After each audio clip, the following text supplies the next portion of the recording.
Hey, what's happening, baseball fans? Thanks for cruising over to the DFS 5-pack. Let's talk baseball. I feel like baseball is definitely taking a third-place seat this week with NFL starting and NBA playoffs in full mix. So might be a week to get a little funky with it, pay attention to baseball, and try to take down some GPPs for you contrarian players. I'm always about that life, so let's bring it. All right, guys. Don't forget to get your money in at Overlay. They are full force up right now. NBA, MLB, and NFL is all up. We will be getting to NBA Overlay directly after this video. We've already covered our first thoughts on NFL. We will get to our final thoughts on NFL later in the season. Baseball jackpot is up, close to $7,500. We will not have a baseball video out today, but we will do our best to continue to push the information.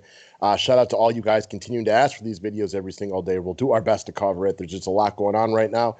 Even for you guys as players, it's got to be a stressful week to be playing DFS. So one of the nice parts about Overlay is the fact that it is a lot easier to play with less research than some of the other big sites. It's stress-free, man. Like, they got your back if someone's out, all that nonsense. So you're not throwing your money away. You got to love that. Yeah, I like the fact that I can go set my Overlay thing in like 5-10 minutes. Like, if you want to be competitive on some of them, the main two sites out there that everybody knows about, like, it takes a lot of work if you want to be competitive with some of those sharks. Here, you don't have that issue. Mm-hmm. All right, guys. So, speaking of the big sites, let's talk about the Draftkings. I feel like there's definitely some ways to be a little different today.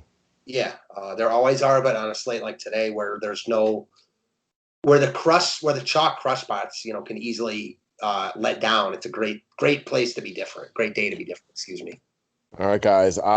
Monthly memberships. If you go purchase one today, you're going to get all three sports: baseball, basketball, football. The NFL package will be up on sale for about 2 more days. It's 20% off right now. That's all done through the website. Day passes are up for both sports. Lifetime customers, you get all three sports permanently. Subscribe to the station if you're new to it. Click the bell for notifications, and don't mind clicking the thumbs up. All right, so here's a guy who gets way too much love, and his name is Andrew Heaney. Gets way too much love in the industry. That being said, chalk talk today for real. It's a good spot to just kind of ride the chalk right here. While we both find him to be a little bit overrated, he's kind of pitching his best ball right now. And I don't think anybody in their right mind has any respect for the Rangers. Sometimes when we both feel like the exact same way about a guy, it's hard for us to change our minds because we talk about it a lot and we both feel very similar about Heaney. He's very much overrated in the industry. There's no doubt about that. However, like you mentioned, he's in the best spot. He's probably in the best spot of any pitcher on the slate. He's very affordable at 8,400. And while we don't love him, he is coming off 2 really, really good starts. So you expect him to get a ton of love because he's gotten a ton of love in the past couple starts in not great spots. So he'll be very popular here. He makes too much sense in cash games. And in tournaments, I don't think it's like a fade at your own risk because I'm not worried about him like putting up 40 and like ruining the slate.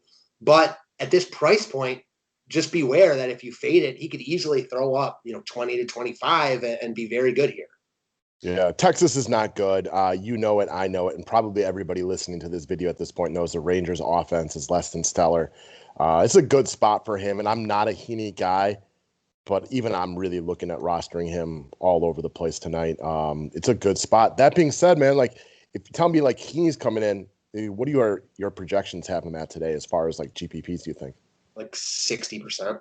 Okay, like he's not that great. This is a guy whose career numbers are very mediocre. That's so high. What's that? 60% is high for a guy like Heaney. Yeah, so I can completely get on board in the GPP fade. I would definitely play him in cash games, but if you want to take a chance on him getting hit a little bit today, or maybe there's just somebody you like better. Maybe you want to double up on Walker Buehler and somebody else, for example, just to be a little bit different. And maybe Heaney's very normal today, comes in with 12 to 15 DK points, but you grab a couple of pitchers in the 20s, that's a nice little bump. Pretty sure he's already faced, well, I know he's faced Texas in this same spot earlier this season. He was not like fantastic. So the proof's in the pudding right there. Yeah, and just because he's had potentially his best back-to-back start combination of his career doesn't mean it's going to come out the third time in a row. Yeah, exactly. All right, next up. So let's talk about Pete Alonso. I think one of the things you have to like here is he's got big upside. The guy had over 50 home runs last year. He's got double dong upside every time he goes out there. And Means is a guy giving up a lot of home runs right now. And speaking of things you don't really want to respect, the Baltimore bullpen, Not good. Baltimore bullpen's not good. Alonso's seeing the ball well right now. Hasn't had the greatest year, but as you mentioned, the power upside's still there. Again, seeing the ball well, looks good at the dish right now, in a great spot against Means. And wanted to bring him up because we like the Mets here. The Mets are certainly in play against Means. Means has not been good at all this year. But even if you don't want to stack the Mets, Alonso looks like a good one-off with big-time power upside. Again, you want to watch how Alonso's playing, and right now he's playing well, so I have no problem getting here in all formats.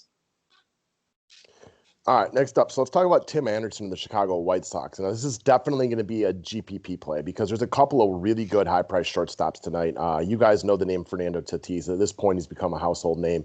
Corey Seager, the Dodgers, both right up there. Both guys whose teams probably get more love than the White Sox tonight. So Anderson's a guy who you specifically looked when targeting against left-handed pitching throughout his career. But he's improved his numbers against righties the last couple of years. I mean, this guy's batting .351 with an OPS just under 1,000. He's got 7 bombs this year. He runs the bases. And if people are going to pay up for shortstop, don't you expect them to try to get their money into Tatis today? Most definitely. I remember Anderson, it must have been a couple years ago now. Remember, brought up that statue that he had 10 steals and 10 homers. He was one of the guys that really ran and hit for power. And he was not even close to this good. It was going completely under the radar, has really turned into, quite honestly, one of the better players in DFS. Led the AL in hitting last year, is leading the AL in hitting again this year. We talked about the White Sox on the members only video. They're in play every day, and they will get love today because they're really good. But they will not get as much love as the two West Coast teams that people will just run to in the Padres and Dodgers. The White Sox are interesting here, but even more so, I love the pivot off Tatis or Seager or whoever to Anderson in tournaments because Anderson's also really good in his own right. And I do have a feeling that he comes in a lot lower owned. Not only do I think the Padres and Dodgers get more love than the White Sox, but anyone who's one-offing a high-priced shortstop will use Tatis over Anderson. Agreed?